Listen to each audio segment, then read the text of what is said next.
Seal. Oh, we started. Lisa gonna make it?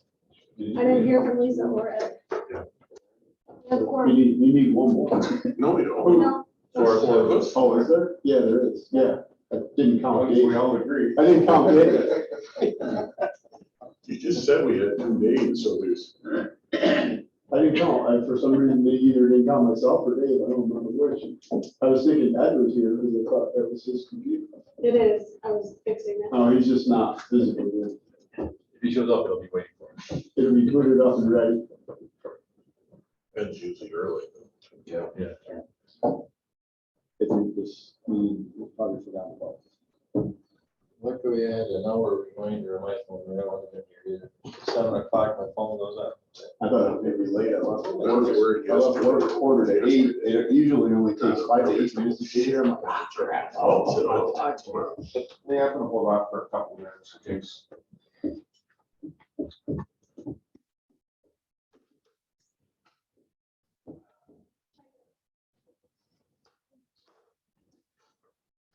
Or switch them around because the other one's probably gonna require some discussion.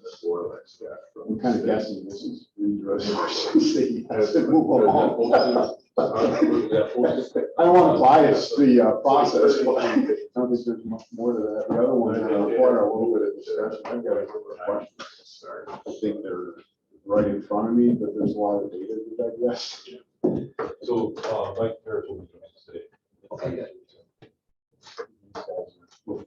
How many Second, are in the queue?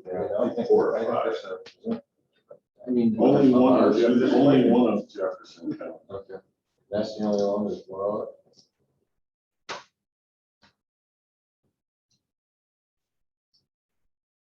We're on, right? All right. Yep. Good morning, everyone. Let's please stand for the pledge of allegiance. The pledge of allegiance to the flag of the United States of America and to the republic for which it stands, one nation, under God, indivisible, with liberty and justice for all. For the record, this is a special meeting of Jefferson County Industrial Development Agency, Wednesday, August 18th. We have 2 items on our agenda this morning. Our first item is to consider initial project resolution number 08.18/2011.01 for CWT Farms International, Inc.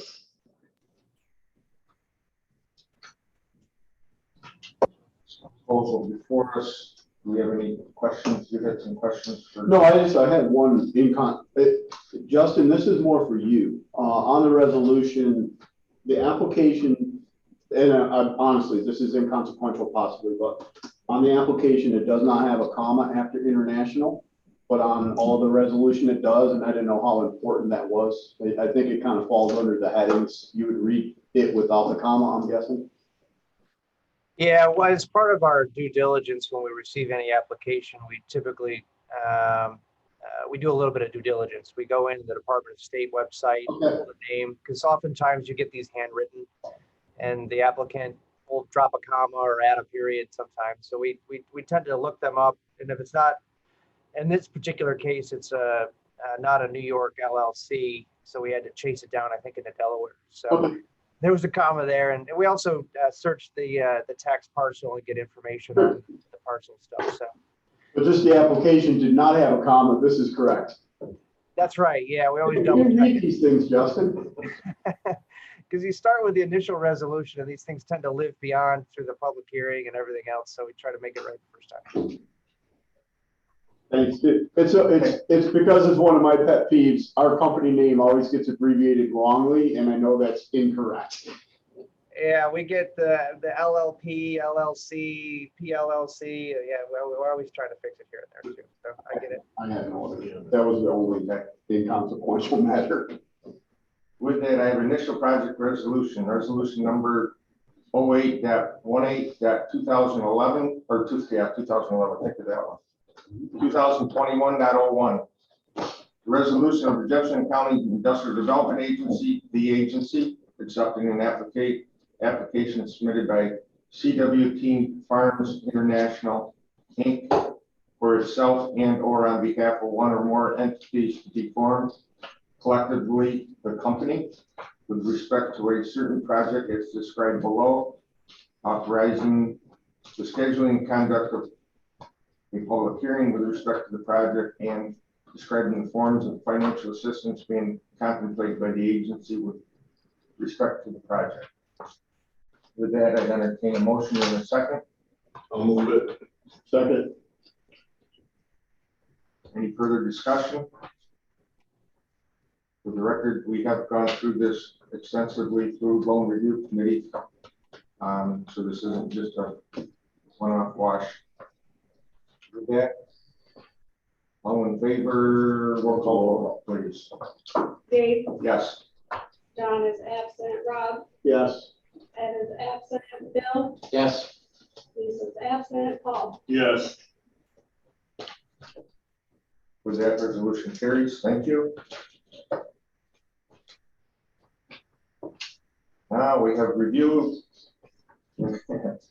approval of Purcell Construction remediation proposal and contract. I will open this right up to the board for questions. Rob, I know you have. Yeah, I mean, I'll let anyone else, I guess my first question is, right on the face of Purcell's proposal, it says, this is confidential, presented to us, we're not supposed to disclose it to a third party. There's a number of third parties here today. I'm assuming we can discuss this proposal.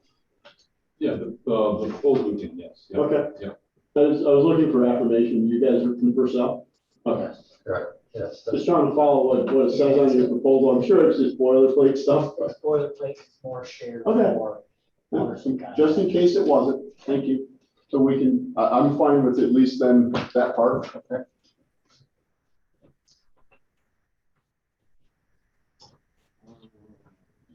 Steve, you want to run us through this? Sure, so, I sent you separately to the evaluation sheet Purcell showed, basically this lump sum proposal based on what they received for bids from various subcontractors.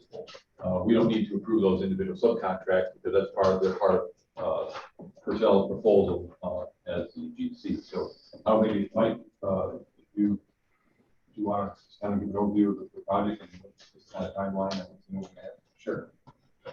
So most of you are probably aware, the 146 Ocean Street upper floor and portion of the lower floor is owned by the JCIDA.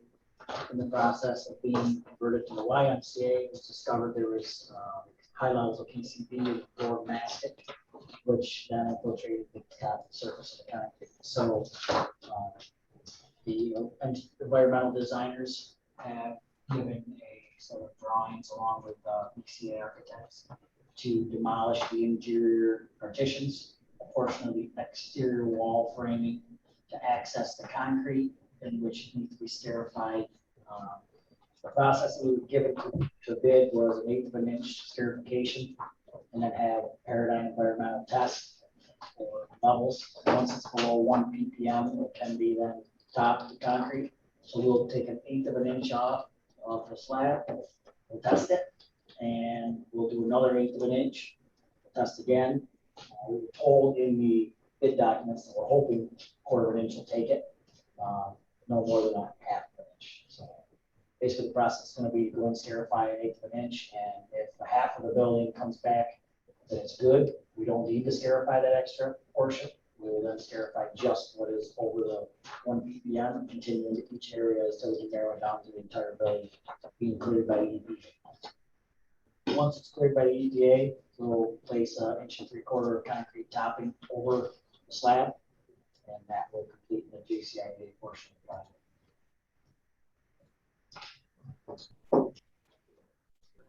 This project, I mean, your bid's very robust, thank you. Some of it is lump sum because of information got from some of your subcontractors, but some of it, like the additional 8, you kind of carry in that as an alternative. Maybe you have to do it, and I believe you indicated it's like, I don't know, 350 something bucks per 100 square foot, I forget the exact number, but, so part of it is reimbursable based on actual work, and then there's extras beyond that, which those reimbursable values would also apply to extras. If you had to do an 1/8 inch in the whole building and then one 500 square foot area, it'd be 5 times 257 for the, what I'll call the base bid. Correct. But if you had to do a quarter in the whole building and then another 1/8 in half the building, that same value would apply to. Right, Okay. there is no limit on the unit price. So the base bid in that lump sum is 1/8 of an inch. That's going to be included in that price. Okay. Once the tests come back, only what is needed will be done. And the easiest way that everyone can come up with is per 100. No, and that's fine. I mean, stupid question, but if it were less than 100, it'd be pro rata, like 80 would be 80% of. Okay. You also had an extra for concrete, and that was just the way it was written. I'm assuming it's supply and install, but it's written as if just supply, and about $200 a yard for concrete is rather expensive, so it's placed. Okay, so it's placed. Would any of those extras carry all of the overhead profit and other fees on top of them, or they're already built in?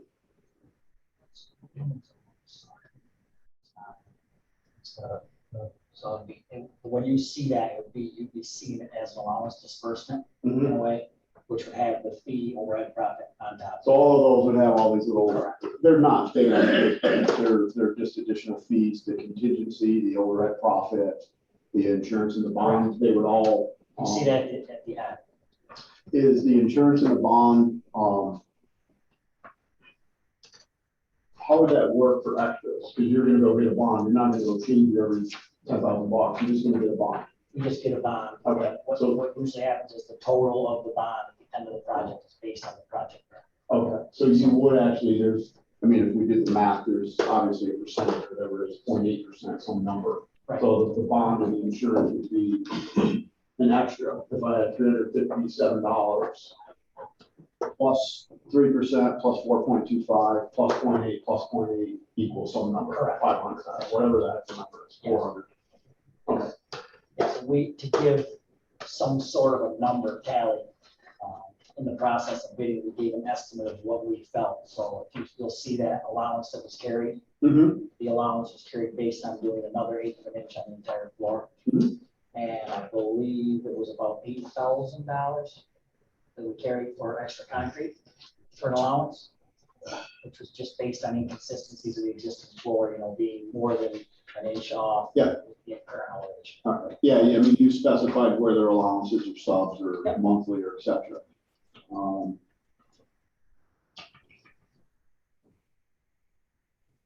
So the parts that are allowances would be what I'll say are a bit better than reimbursable. So anything that doesn't say allowance would be a fixed sum. We're gonna pay you Correct. that. Anything that doesn't say allowance, you're gonna get paid that no matter how much work, how little work you do. Correct. But then the other things are, again, based on bringing a car specification to you. That's right. Which we have to trust is very correct. That's all we can do. Okay. Your general conditions, was there, could you just, and I don't want you to get into the exact dollars and cents, but could you just describe to the board what's in there that's not already in the allowance for overhead profit? And the overhead is directs, indirects, and some other things, and you also got a fee for project management. Just describe what's the difference between your general conditions and some of the fees you're putting on at the end of the total. For instance, you got a construction manager contingency and then overhead profit at the end on the total. And then so you're actually putting those on top of the general conditions as well. Right. So what's in that value, and I don't want to disclose the values necessarily, but what's in that value that's possibly not already included in the 3% and the 4.25%. So the profit, I mean, no, I got no problem with the profit side, just the overhead. So that is just a template again. So where you see OP on the end of your quote, it's just the profit. Okay, That's just the fee, we call it. There okay, is no overhead in that number. okay, So what the overhead includes would be the project manager, the site superintendent, your field office setup removal, for your superintendent, field office supplies. And that's in the general conditions. Yes, Because this is you said general- over. Sorry. Okay, I just want to make sure. Yep. So why is there a allowance for construction manager in addition?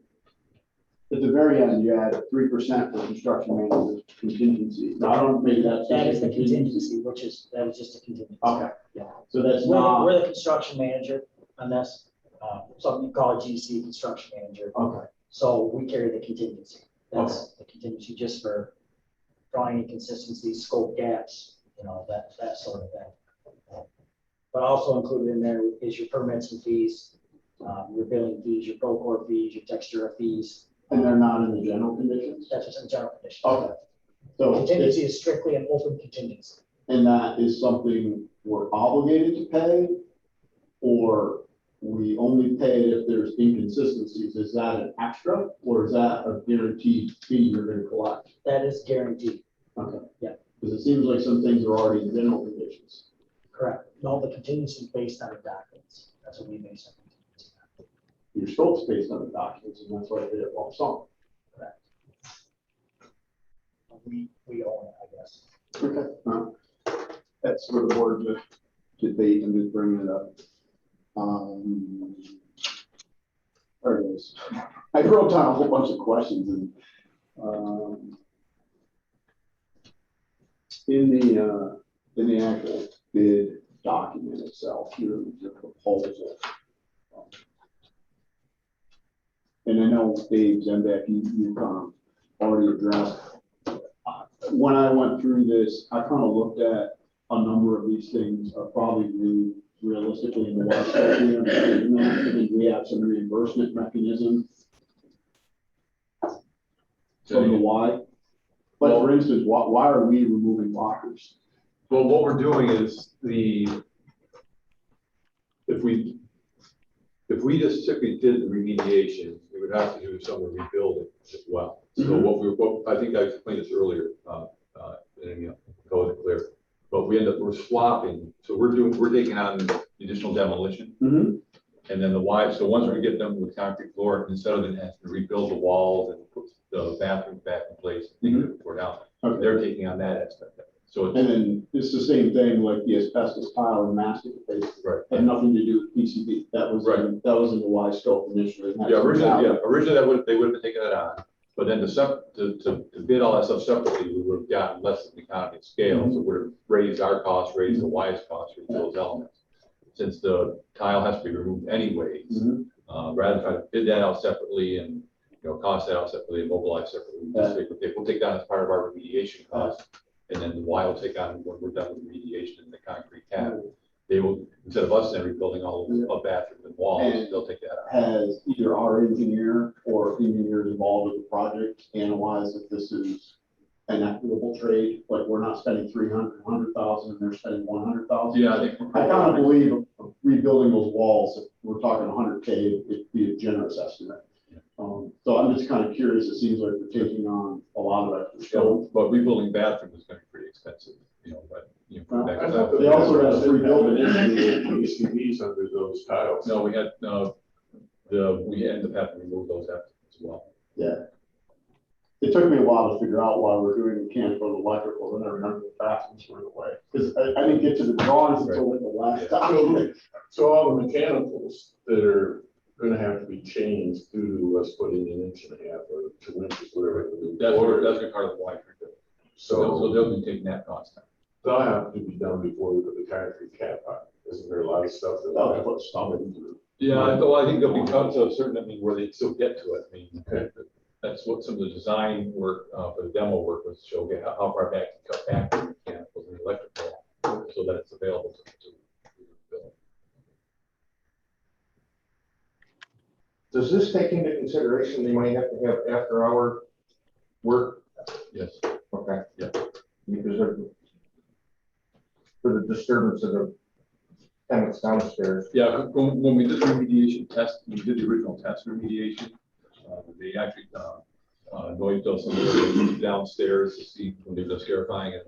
I think it was 100, and that's what it was. Yeah, so that they definitely need to do that after hours. Okay. So, I mean, they'll do what they can during hours, but the scarification, that removal of that layer of cement is gonna take place after hours. So as you're going forward, let's say you get 5,000 scarified down an 1/8 inch, will there be testing at As we work. as we work, there'll be testing, so we'll have an idea of whether or not 1/8 inch is working. Because there's some areas where there was no contamination. or little. Yeah, Or very little. yeah, that, and where there was none, we don't need to worry about scarifying, but a lot of it, an 8 inch may take care of it. Because I see in there, they have, you know, like you have the additional 1/8 inch at all 63,000 square feet. Are we scarifying the whole floor regardless? We are the first round Okay, for bonding purposes on the new top. okay. So got that. So- And then we'll test it, and then where it needs more, we'll take out another 8 inch. So we aren't gonna do the whole job and start testing. Yeah. No, as this progresses, what, they're finding out whether or not the 1/8 inches work. We reached out to Paradigm, who's the third party testing agency, but we asked him, obviously, in a building that large, we have to choose a starting point and work our way out. No matter where it be, he's gonna come in at the time, when, we get the first 10,000 square feet done, start working his testing. So when his samples are mailed, they're back as we're still working. And we know whether we have to roll right into the next area again, or where we need to go to mark that out. Okay. How much of this project is actually gonna be done on a simultaneous basis with the main project? No. No. IMCA project? Yeah. No. So you're taking 5 months out of their schedule.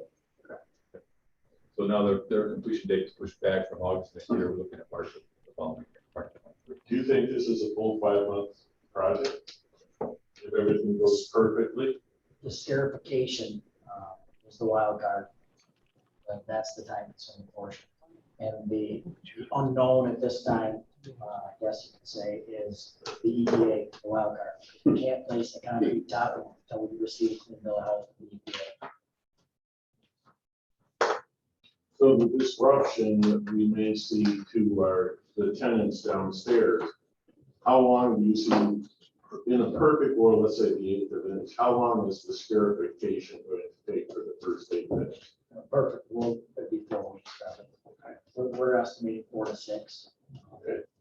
Being realistic, 4 to 8 with your factors, but So then it could be just waiting on bureaucracy to say, go ahead for the concrete. correct. We're gonna have a little bit of incidental disturbances as like the plumbing, for example. Everything has to be removed below floor, so we'll have to get above ceilings after hours and things like that, but that shouldn't be a big disturbance here. David Marshall, did you ever reprint this new AIE document you sent us to get to? No. Because I have some questions, some of which have been addressed. And it came in The it came in too late to oh, actually. sorry, Peggy added to the packet. Yeah, I didn't bother printing the thousands of packets, so I don't want to ask questions that have been addressed, so. bear with me.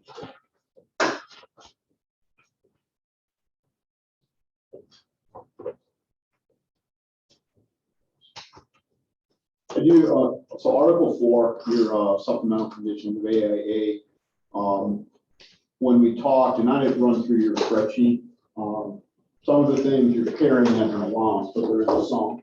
So there's a fixed portion and there's an earned value or reimbursable portion. So you'll create a schedule of values and submit earned value. So even though this says 1.7, we might get away spending 1.6 if we did less of those wildcard areas. Yeah, so the allowance cannot be built the way the schedule A was redesigned, to be an individual. line. Okay.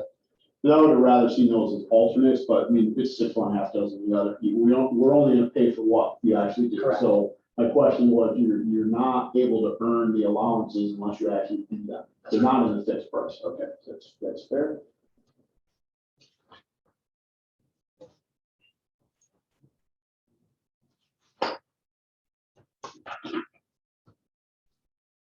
When do you see the work starting if we approve this today? I'd be hopeful early September. We'll get us some contractors signed up as soon as we get a contract. And we'll have this middle process for the asbestos abatement procedures. I'm hoping that we can start the demolition, clean demo on the interior while we're waiting to approve submittals for that, and then roll right into the scarification. You're comfortable with the subs that have submitted? across the. Yeah, we did the D-scope portion, the short version of D-scope, we could call it, prior to submitting the price. And then once we know this is a go, and it's a contract, is when we get with, usually we try to shoot for the 3 low and make, get a level playing field and go from there. And in your interviews with them or discussions with them, they can meet the time frame that we need. Dave, Marshall, or Justin? I don't know the answer to this, but I know there's an answer. So in here, they specify 5% retention, but we also have a bond. I don't know what procurement procedures that much off the cuff. Is 5% appropriate for retention, including we already have a bond? So I don't know who to ask the question to, so I'll just ask it. This is government work. I don't understand it. Sure. Yeah, there was some discussions with Purcell and Rick Tucker of my firm, who specializes in AIA and construction contract work. Our initial efforts were to have a higher retainage amount, and as a protective measure for the agency. The provision of a bond typically alleviates the need to retain a significant amount on the contract amount. So where it landed was a full bonding plus a 5% retainage to provide the agency with some leverage for closeout punch list and to get the project wrapped up. So it turned out to be a good balance with the full bonding on hand and a retainage available for wrap up. All right. One more question for you, Justin. Under 6.2 binding dispute resolution, we're immediately going to litigation versus arbitration or mediation. It seems like rather an expensive venture, but it also prohibits kind of like, bullcrap claims from going beyond. The parties can't work it out. Most people aren't going to go immediately to court. Is your team okay with the litigation as the next choice in dispute resolution versus arbitration or mediation? Yeah, it's a fairly standard approach, and under the circumstances, a good lever if it's needed. Like I say, without the need to step into arbitration over every small claim. Okay. Yeah, it does get rid of the small claims. Most people aren't going to sue somebody for small stuff. That was it on the stuff. Do that.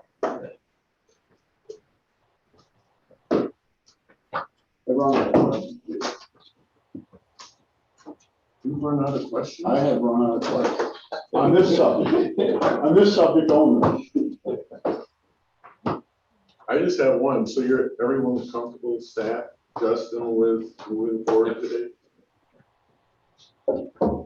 Yeah, I think the contract's in great shape. I had a good working relationship getting it wrapped up with the Purcell team.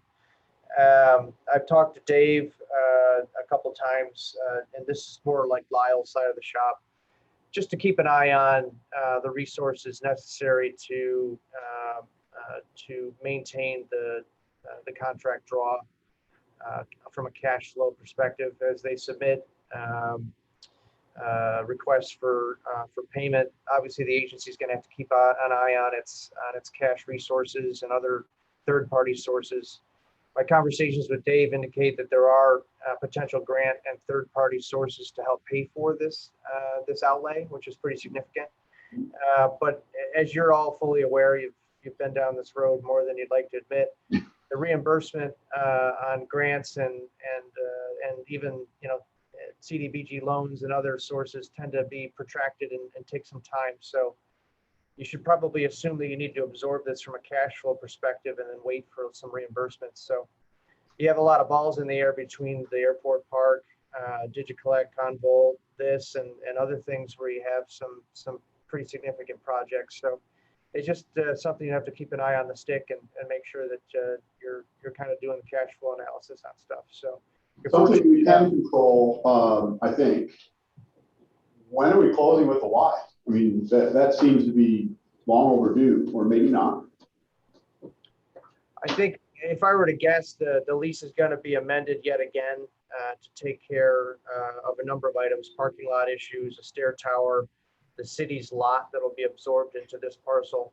There's some work to be done on the lease itself. If I were to guess, the Y is going to want to see this remediation get undertaken expeditiously and expediently, and then certified by EPA, then I think they're comfort level to step in and take control of the site. We're talking 6 months. I'm not sure. I personally, I think, did we get a report on likely a turnaround on turning over the scarified and cleaned out concrete? Yeah, December 30th is the target date in the preliminary schedule. It's 4 months. And I don't know why that's a condition of the lease being closed. Well, because, I mean, the wise due diligence, I mean, looks also accounts for environmental issues, so. They've also taken possession of the property to do preliminary work, using our electricity. I mean, I feel like our goodwill We is should have worn out. discussions about them taking over. I feel like my goodwill to this project is wearing thin. I support it, don't get me wrong, but it's all on our dime so far. Well, the public's dime, not mine, but. But they've been reimbursing us for the electricity and all that stuff since they've been in there. Yeah, they haven't taken formal possession yet because they're using their due diligence rights under the lease itself. So, which makes sense. But the closing itself and having them take formal possession, I think is largely going to be hung on this project. So, as fast as it can go, the better. And I can follow up with it. We've had some exchanges on insurance. They have liability insurance in place because they are accessing the site for due diligence purposes. We do need to close the loop on casualty insurance. They are not carrying casualty yet because they don't have possession. If the IDA does not have casualty either, it should be placed until they take formal possession and show us evidence of casualty. So That makes sense, considering we're gonna start a construction project. yeah, stuff happens, a stray wire, you never know. Yeah. So or stuff, right? So I need to close the loop a little bit with Dave and Lyle and just make sure that the IDA is carrying casualty until the day the Y picks it up, because stuff happens. So we wouldn't want the thing to disappear on us and not have Is it. there, Justin, thinking out loud, is there a possibility we could collect some of the money as down payment since we're now taking on some of their original project scope? I know we're trading, but essentially we're doing some of their work they budgeted for ahead of them taking possession. And I know they'll do some work that they didn't budget for, and it might all balance it out. But again, it seems like requesting a down payment, earnest money, something or other is more than fair, considering we also donated a significant unoccupied portion of the building for the sum of like $1 or $0 or whatever it was. Thinking out loud. Yeah, it's a fair discussion to have. And if we can articulate the exact amount of scope we're picking up, and I know it's ripping some walls and taking care of some bathrooms and things like that bled over into their. All 100,000. I mean, I guess if there's just money transferring into our account towards the project, it would, I don't know, personally make me feel a little bit better. I think with me, when it comes down to it, we don't get EPA clearance, they're walking would be my guess. And we've done some of their scope.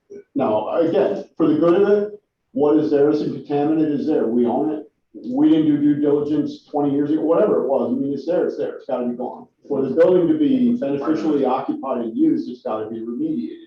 So, As I mentioned, we're going to have to amend the lease anyway. So we're opening up the document. So if there's an adjustment to the compensation, and the conversations have been along the lines of what is typically considered purchase money, the amount that they're paying at a closing, but it's being treated as a lease payment given the need for the IDA to hold on to title for 30 years in connection with the DOD grant.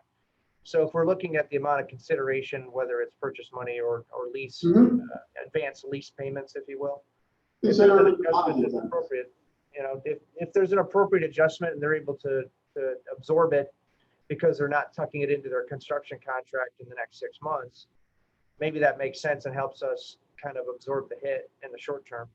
I don't know if any of the other board has any similar feelings or disagreement or whatever, but I feel some of money with some zeros on it. Do we have the cash flow absence that to pay? We have several options. Okay. Can we, so we borrow from the RLF? That's one of the options. Well, yeah, I don't think, and the top one doesn't mean, technically, I mean, we can use revenue to then reimburse the RL. We got a couple options. We got the RL that we could use cash flow. We've got JCLDC fund, we can use cash flow. We've got cash reserves, we can use cash flow. So a couple questions I wanted to follow up with here anyways, was so I'd like to, when we come, so bottom line, we have the resources between the two agencies to take care of it. But the best option is somebody else's. Yeah. Right. Yeah. That's the best option. Right. But some of that is going to be reimbursed. So what I'd like to do is, we've got finance committee coming up next week, kind of strategize, kind of identify. We've got a number of options. I'd like to discuss the finance committee, the best way, the preferred way to do that from the board's perspective. You want to bring that in front of the finance committee for the meeting we have next week? Or? Yeah. Okay. Well, I didn't look at those agendas yet. I Yeah. apologize. So the other question I have for you, so just part of our,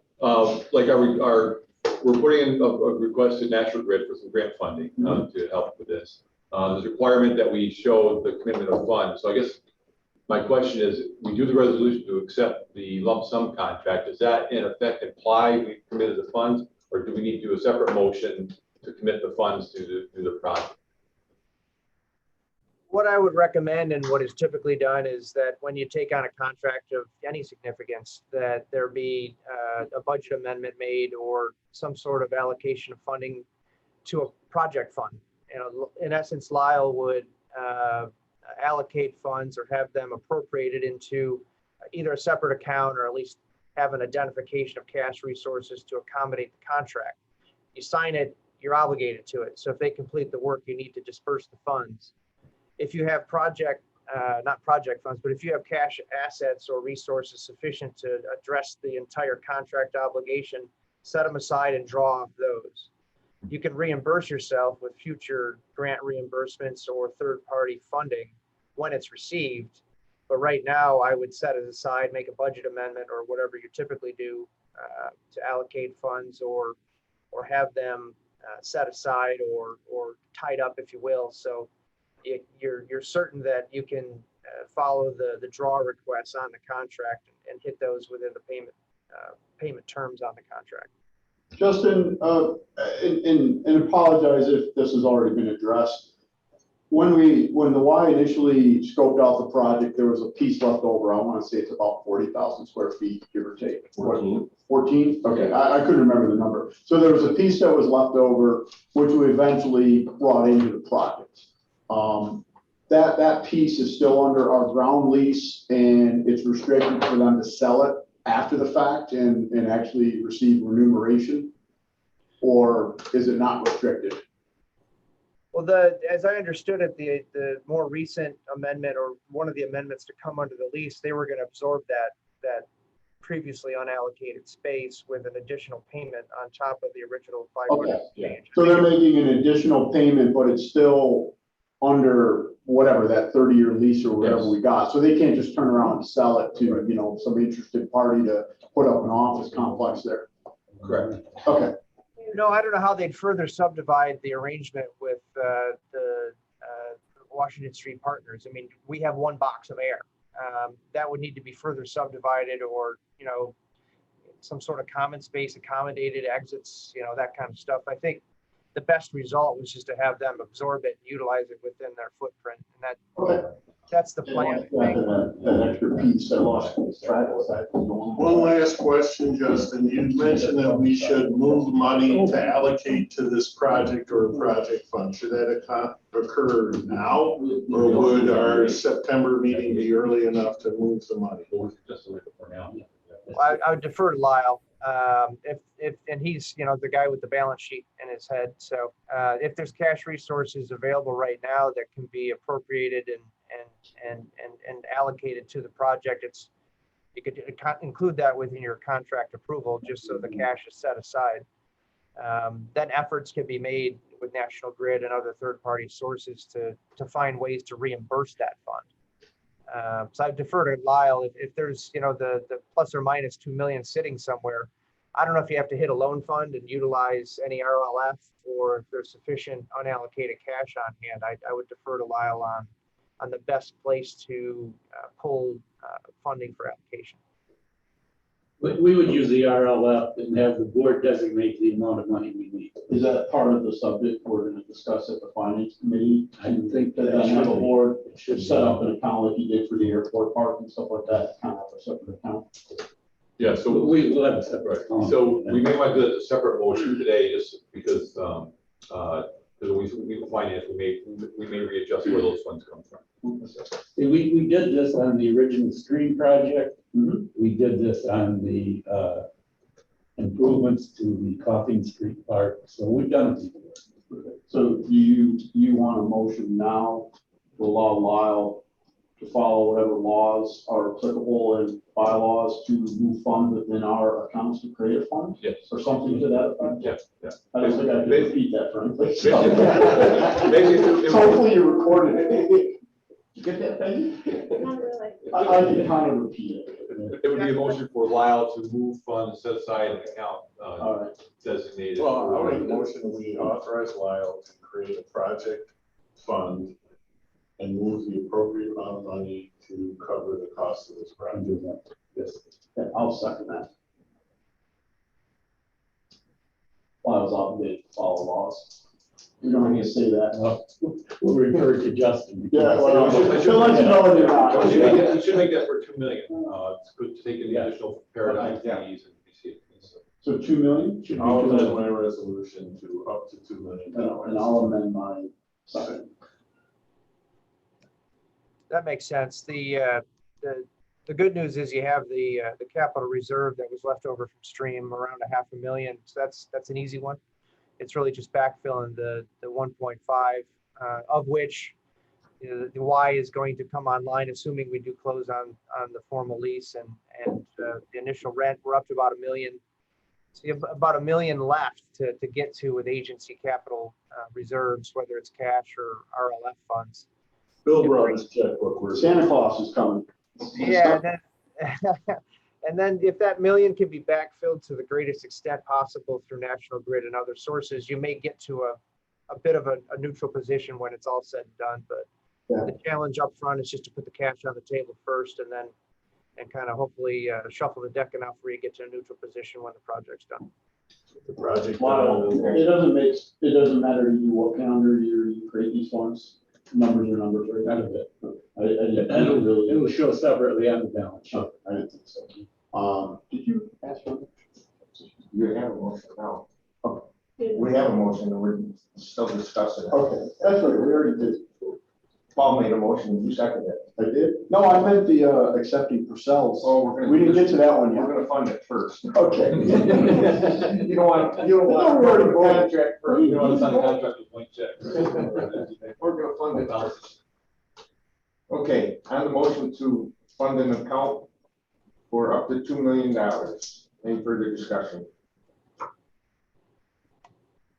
Let's identify the funding source of the RLF.